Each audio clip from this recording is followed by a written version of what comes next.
Hi, I'm Lynn. And I'm Leo. Welcome back to Yoga with Lynn and Leo.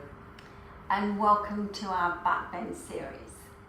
So this is number 5 in this particular series, and for this you're going to need just a foam pad. If you haven't got a foam pad, a folded blanket would do. Okay, so hopefully you're on your mat. Our first pose today is going to be Adho Svanasana. So if you've been following us, you will be very familiar with this dog head down pose. So coming into Adho Svanasana, be sure that you are grounding the hands down into the floor, the wrists into the hands, and extending through the spine and reaching back with your thighs very strongly. So this is a really good pose to just start to unfold the body and the breath, of course, because when we're in this position we need to be thinking about our breath, not holding the breath, and extending throughout the whole of the body. So to extend throughout the whole of the body, strong legs, strong arms. Means to say all the soft tissue fibre of the leg needs to pull up to the root of the thigh, and the bones need to ground down. So be sure that you're coming into that position and that action in your Adho Svanasana. So we're coming into a standing position, so soften your knees and bring your legs for Uttanasana. So you see that Leo is jumping there, but you can step or you can jump, whichever's the easiest for you. So continue to lift through the front body, through the chest, and we're going to be working on Gomukasana shortly, which is an arm action. And you have to see that this area, the dorsal spine is from the lower rib all the way up to the top of the spine. It's quite a long area. Sometimes we work in different specific areas of the dorsal spine, but what I want you to do is focus between the shoulder blades and see if you can dig them in, and also see that you pull them back. So it's almost like your t-shirt is pushing or pulling towards the buttocks. So keep that action, move the abdomen towards the spine and come up into a standing position. So we're coming into a Tadasana action. As we know, the Gomukasana classic action is using the legs as well, but we're just going to do this from Tadasana.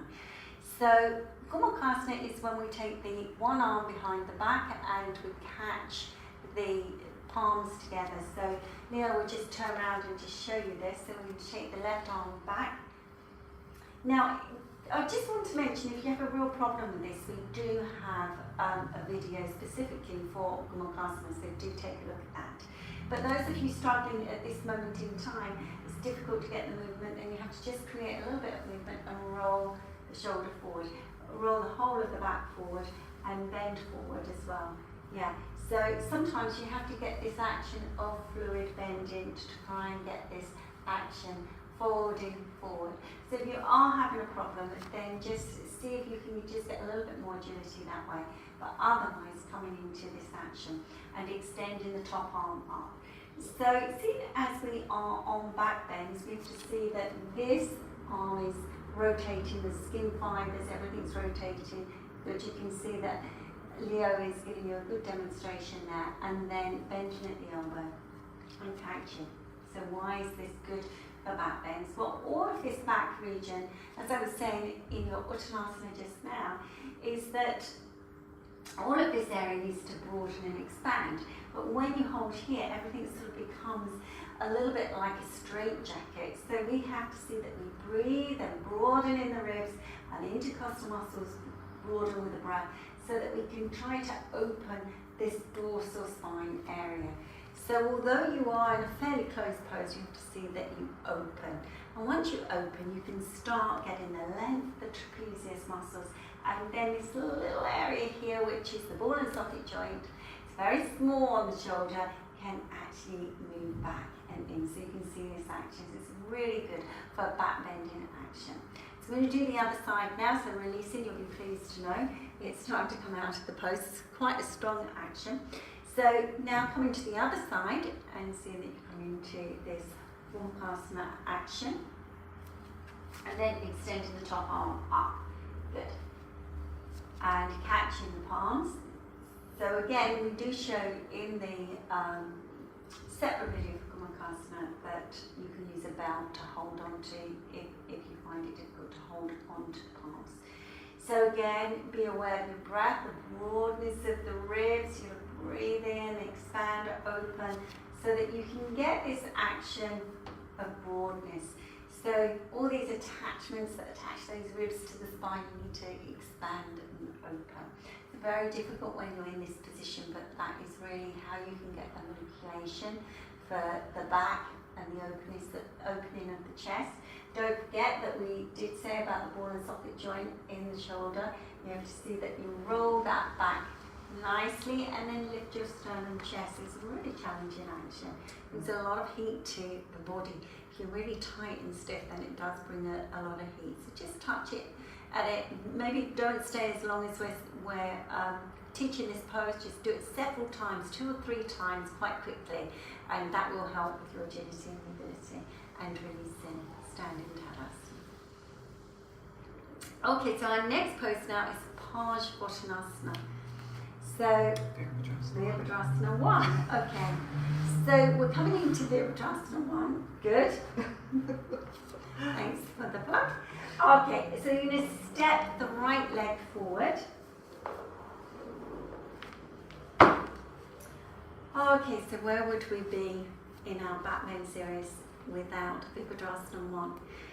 So you can see the shape of the back already is really curving a little bit, but we have to be sure that we get the lift so we don't sit in our curves. That's the really important thing.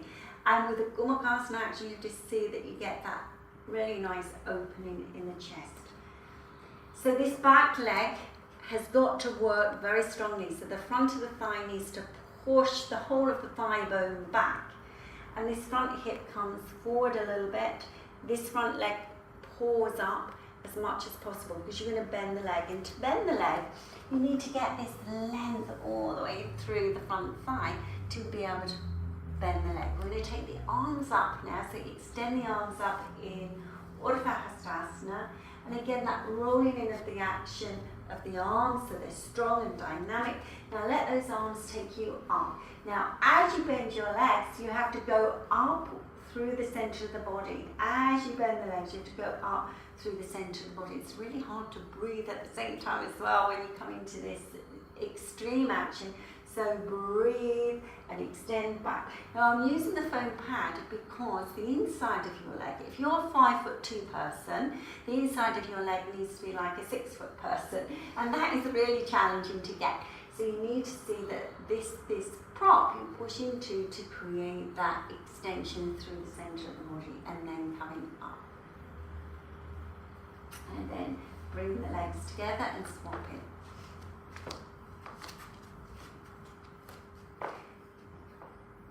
And extend it. Okay, now lifting up through the center of the body again, and that back leg has got to be trained to support you and open the back groin so much. So the front of the thigh pushes the bones back so that you get a little space in the groin. Now the leg groin, if you trace the inner thigh from the knee all the way up to the inner crease of the thigh, all of that area has got to stand down towards the foot side. So you get in that stability. You've got to push down and then lift up from the pelvis onwards. And again, we've got to see that before we bend the leg, we've got to straighten it so much, pull up so much. Now straighten those arms up into your Urdhva. Keep that lift, keep that extension. Push up, lift your sternum chest. Now bend your front leg. Bend your front leg. Good. And push the back leg back and lift up. So this is one of the poses that really prepares you for that tremendous extension through the whole of the body. Take a breath in and come up out of the pose. Okay. And bring the legs together. Just recover in Tadasana. So standing in Tadasana. Just imagine somebody's treading on your shoulders so that you ground down with your shoulders and lift up through the chest. And with that action, lifting the whole of the body from the base, and as you do so, ground down into your thigh bones. So there's a lot to go on in your Tadasana, so keep practicing that. Practice it off the mat as well as on the mat, really key. Now we're going to come into a twist at Marichyasana 1 now, and it's really a good one to come to when you're preparing for your back bends. Not only does it help you to soften your groins, but also it helps with paraspinal muscles, helps a little bit of movement in the back. So twists are always really good to do, so bring it into your practice regularly. So if you need to sit on a foam pad, then do so. This will lift the spine a little bit and help the groins to lift up. Also will move you forward and back a little bit easier. So there's quite a lot of reason to use a foam pad. Now you can sit right on the edge of the foam pad or sit right at the back of the foam pad, and they give different actions. So when you sit on the front of the foam pad, it will pull the back creases of the thighs away from the thigh itself. When you go to the back end of the mat, you can press the very tops of the thighs down very easily, and it helps you understand a little bit more of the grounded action of the top of the thigh and the lift of the centre of the body. So now bending your left leg and reaching up with your left arm. Now the straight leg, the grounded leg, has got to remain very strong, because this is what you're touching the floor with. So anything that you touch the floor with is a resistance. You've got to use it as a fulcrum. And bend the front, the elbow of the left leg, and just be there for a moment. So you can see that Leo is taking her armpit quite well down this inner thigh. So just see that from that action, you push very strongly into the inner leg, but don't let the bent leg go flying out. Now if this is difficult, if you're very stiff, then you have to come up a little bit with the armpit, so you're in a straight position. So there's 2 different actions that you work towards. This is the starting point, of course, for sure, and then coming a little bit more forward when we're working towards catching, and then you can start to lift up through the centre of the body, coming to this action. Now you can see here that Leo is coming a little bit further, so that she gets a little bit of movement or space and freedom in the socket joint of the shoulder. Now this is important if she was to take her arm back and then catch here, so catching, and then we would come into a forward action for this. Although we're not teaching this today, just to be sure that with your Marichyasana 1, that actually you're working towards getting that freedom, so eventually you can come into the full action of the forward bend. So keep that lift through the centre of the body and get that rotation of the back shoulder. And breathe as well. And then release it, straightening the legs.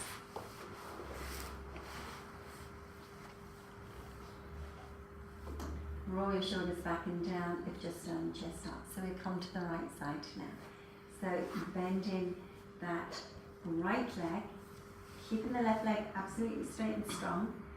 You can see the lift through the centre of the body is so important, that we work on our posture, we use whatever fulcrum we can to get that extra lift from the base of the spine.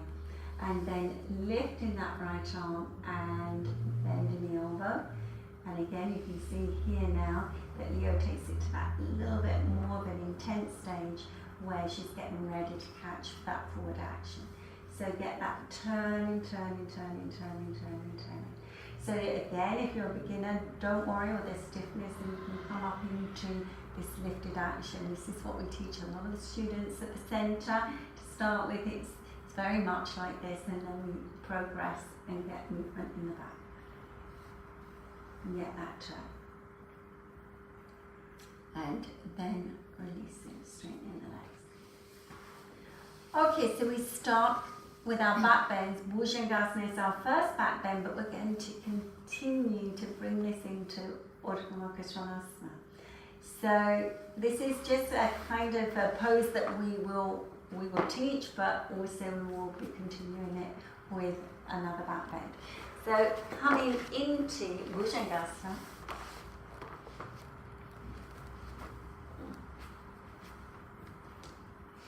Now walking those legs away from you. Okay, now if you have difficulty in your back and it's really tight, then you can take a belt around the lower leg just above the ankle and you can really push into it and it will give you some space in the sacral area. But what we want to do here is to see that we start to ground the body down because we need to have some fulcrum to lift the whole of the front body. So you're trying to actually release the abdomen, release the back of the pelvis, release the front of the thighs. Although there's an extension, you are still seeing that you're getting that grounded, weighted action. Then pressing into the hands and lifting up into your Bhujangasana. So you've got to really move in with the dorsal spine. As we talked about, the shoulder blades, they've got to go down and they've got to go in. So the sharpness to that action. Now once you get that opening of your chest, you're going to see if you can come to the straight arm action. Now don't worry if your arms are still bent. If they're still bent, you stop at that stage and then you come back down after that. Lift up. Now Leo's going to push into her hands and then lift a little bit further and open the chest. And then releasing down. Now this is the action that you're going to need for Urdhva Svanasana. Now if you found that really difficult, and a lot of people do, so don't worry, you're not alone if you do find it quite challenging, then you will do these two poses separately.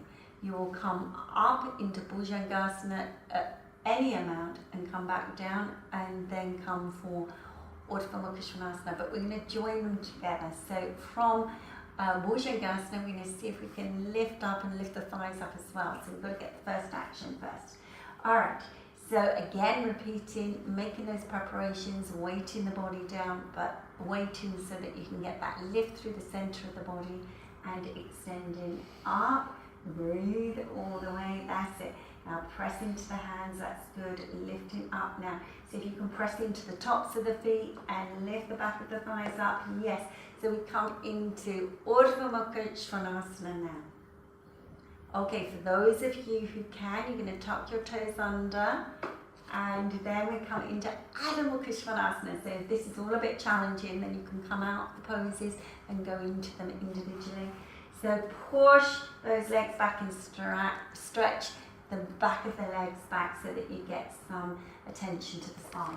So this is the area up the lower back needs to follow the direction of the legs. It's got to follow the direction of the legs. So any aches or pains or any restrictions or any stiffness, then you have to iron out through precision and alignment, practice, symmetry. All of these things are really important. And then bending your knees and coming into Adho Virasana.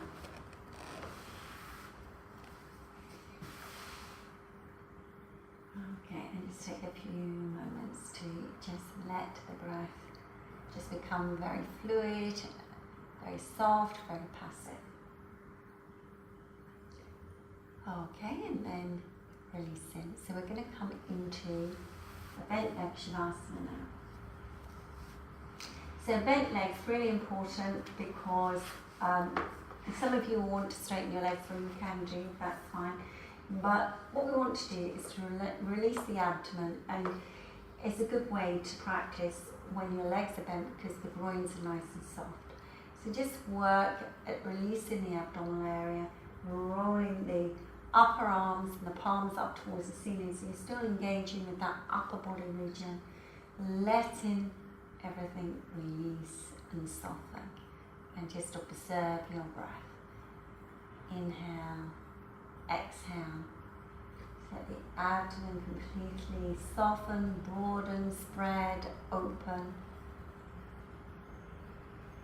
and just be very quiet and still for a few moments.